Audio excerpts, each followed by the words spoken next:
Welcome back, everybody. Ready for another deep dive. Today, we're going exploring the world of fandom. Ooh, fandom. You know, all those passionate communities around like books and movies and shows and games even. Yeah. But, like we'll see, it's not always sunshine and roses. We're going to be looking at this video essay by a YouTuber named Murphy Napier. Okay. Who just did a deep dive into what makes some fandom spaces like so welcoming and others, well, a little toxic, honestly. I thought it was really fascinating how the video starts out by reminding us that like fandom is born out of love. You know, it's a love for a shared story or a world or characters. For sure. And it can be so powerful, you know? It really can be. And the video even uses like the Bone Shard Daughter of the Gentleman Bastard series as examples. Yes. To show just how deeply personal like these connections can get. Yeah. Which kind of makes me wonder, why does that love sometimes lead to like conflict and clashes within a fandom? Well, as the video points out, the problem is love doesn't always see eye to eye. We all kind of bring our own baggage to the table, our own experiences, you know, perspectives and interpretations of the stories that we love. Of course. And then when someone's interpretation clashes with our own,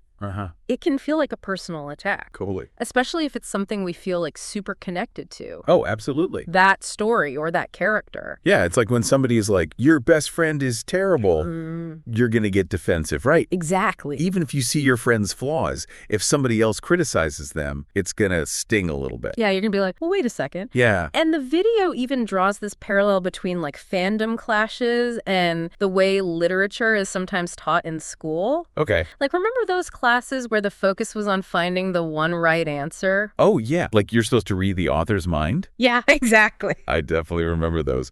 It was not my favorite. Yeah. But like good fandom spaces, at least in my experience, feel really different from that. It's more about like open discussion. Yeah. And exploring different interpretations and viewpoints. And the video really emphasizes that. It basically argues that just focusing on like the correct interpretation can actually limit our understanding and enjoyment of a story. Right. Instead, we should embrace like the diversity of interpretations. I hate that. You know, seeing how somebody else connects with the story can be way more revealing and like relationship building than simply agreeing on one single meaning. Yeah, so it becomes more about a journey of discovery than like a battle of the opinions. Exactly. Which is great. I love that. But, you know, not all fandom spaces, unfortunately, operate that way. Right. The video also talks about how even too much positivity can be like toxic in a fandom. Yeah. Because it can shut down like legitimate criticism and concerns. Right. So the video actually breaks it down into these two categories.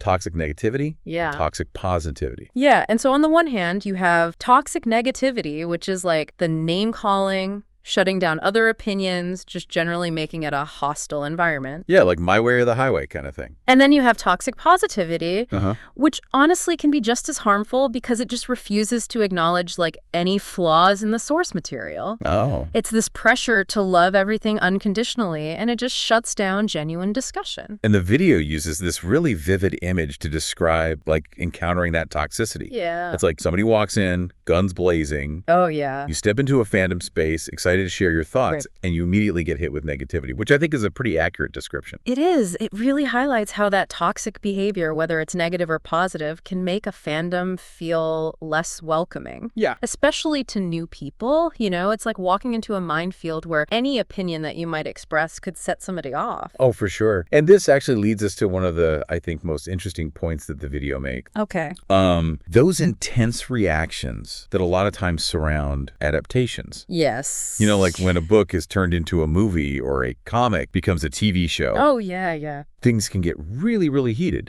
So what is it about adaptations that seem to stir up like such strong feelings in fans? Well, I think it all comes back to those personal interpretations we were talking about before. Okay. Remember, fans develop these deep individual connections with stories, right? Yeah. And they often have these very specific visions of like how those stories should be portrayed. Yeah. And by their very nature, adaptations involve somebody else coming in and like interpreting the source material. Yeah. And those interpretations sometimes clash with the fan's own vision. So you're saying it's less about like hating the adaptation itself and more about feeling like, hey, that's not how I pictured it. Yeah. Like you have this image in your head of like what the character looks like or how a certain scene should play out. And then when the adaptation is different, you can feel jarring. Yeah. Almost like a little bit of a betrayal. And it doesn't always have to be like huge sweeping changes. Really? Yeah. Sometimes it's like the casting choices don't align line with the descriptions in a book, Right. or like a small but meaningful plot point is missing, Right. and people just have a strong reaction to it. Okay, so how do we, like, tell the difference between those understandable moments of, hey, that's not how I pictured this, Yeah. and, like, actual toxicity? Where do we draw the line? I think a key distinction is how people choose to, like, express those feelings. Okay. It's perfectly valid to feel disappointed Of or even frustrated Yeah. when an adaptation isn't exactly how you expected it. Yeah. But when that turns into, like, personal attacks or harassment or even just attempts to shut down any kind of discussion, Yeah. that's when it crosses the line. Okay, so it's about being mindful of how we express those feelings, even when they're valid feelings. Yeah. We can be critical, but we can also be kind. Yeah, absolutely. We can have debates without attacking each other. Exactly. And, the video even points out that a lot of times the perception of a fandom being toxic is driven by this small but very vocal minority. Oh. It's this idea of the 1% theory. So the 1% theory is like a small group of really loud voices creates this impression that the whole fandom is toxic. Yeah. Even if, like, the majority of the fans are having these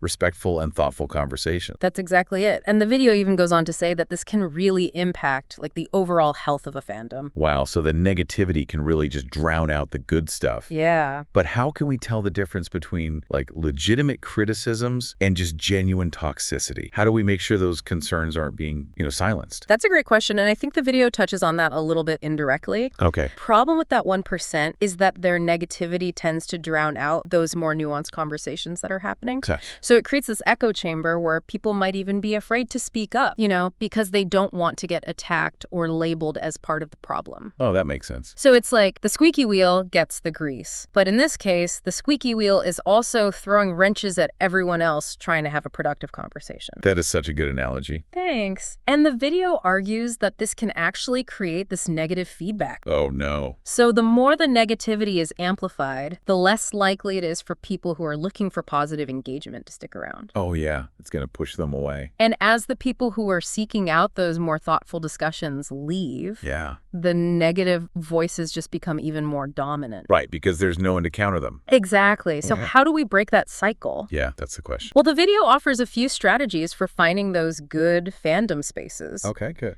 Spaces where open and respectful discussion is encouraged. Yeah. And where negativity is addressed directly and effectively. It's about finding those communities that really prioritize making a welcoming and inclusive environment That sounds nice. for all fans, Yeah. regardless of their interpretations or their perspectives. I like that a lot. It really sounds like finding the right fandom space is, like, essential. Yeah, it's not just about the source material, it's about the people and, like, the environment that they create. Right, right. And actually, the video even talks about how certain platforms can, like, shape the tone of a fandom. Okay. So the creator mentions they tend to have a more positive experience because they, like, avoid Twitter. Interesting. Suggesting that, maybe because it's so fast-paced and reactive, Uh-huh. it just lends itself to those more heated exchanges. Yeah, so maybe Twitter's the place to go for, like, the hot takes Yeah. and those quick reactions.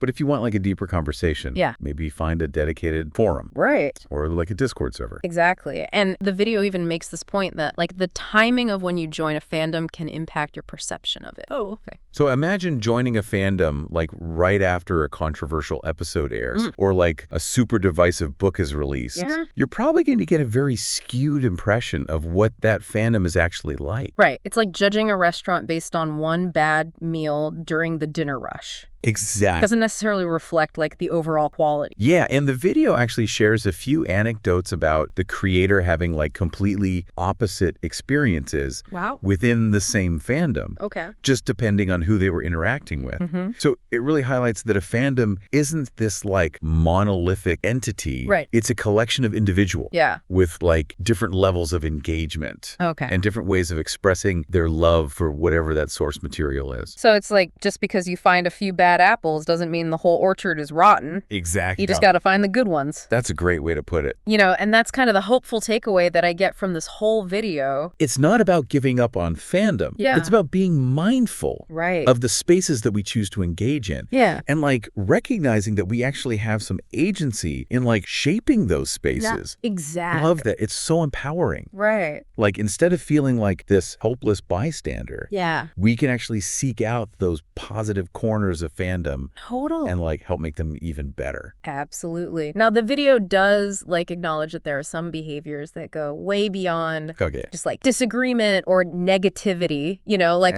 we're talking death threats. Oh, yeah. Doxing, harassment. Right. Those are serious issues that like warrant a completely different type of response. Yes, and those have no place in any community. Right, online or offline. It's really important to draw that line between like passionate debate and just outright harmful behavior. For sure. But, you know, I think the majority of the video focuses on those like more subtle forms of toxicity that if they're left unchecked can just like chip away at the sense of community and shared enjoyment. Totally. Yeah, like it just brings everybody down. Totally. So it's cool that they're like giving us this toolkit for navigating those challenges and finding those pockets of positivity that make fandom so rewarding. And they actually give us some pretty concrete advice for finding those good spaces. Oh, okay, good. And one of their key suggestions is to like actively look for communities that are well moderated. Okay, yeah, that makes sense. Because good moderation can make or break a community, you know? Oh, absolutely. It's like having a good referee at a game. Exactly. They're going to keep things fair, make sure everyone's following the rules, yeah, and prevent things from like going off the rails. And the video emphasizes that like good moderation isn't just about having rules. Okay. It's about having a culture of accountability. So like people are actually enforcing those rules. Yeah, the members are willing to like address negativity instead of just ignoring it or like appeasing the people who are being aggressive. So it's not just about having like a rule book, it's about having people who are actually going to follow it. Exactly. And they use this great analogy in the video. They say in a good fandom space, when somebody walks in guns blazing, you know, other members are quick to step in and say like, hey, that's not really the vibe here. Do you want to like talk about what you don't like? Right. Nicely. Yeah, nicely. I love that it's setting those clear boundaries. Yeah. Letting people know that like their opinions are welcome, but there are expectations, you know. Be respect. Yeah, there's an expectation of respect and like decorum. I like that. And as the video kind of points out, this often leads to one of two outcomes. Right. Either the person adjusts their behavior and joins the conversation, right, or they decide, you know what, this space isn't really for me, and they move on. So it's kind of self-filtering almost. Yeah, it is. It discourages that toxicity and attracts people who want to, you know, have a good conversation. And if finding that larger space with all of those qualities proves challenging, the video even suggests, like, consider making your own group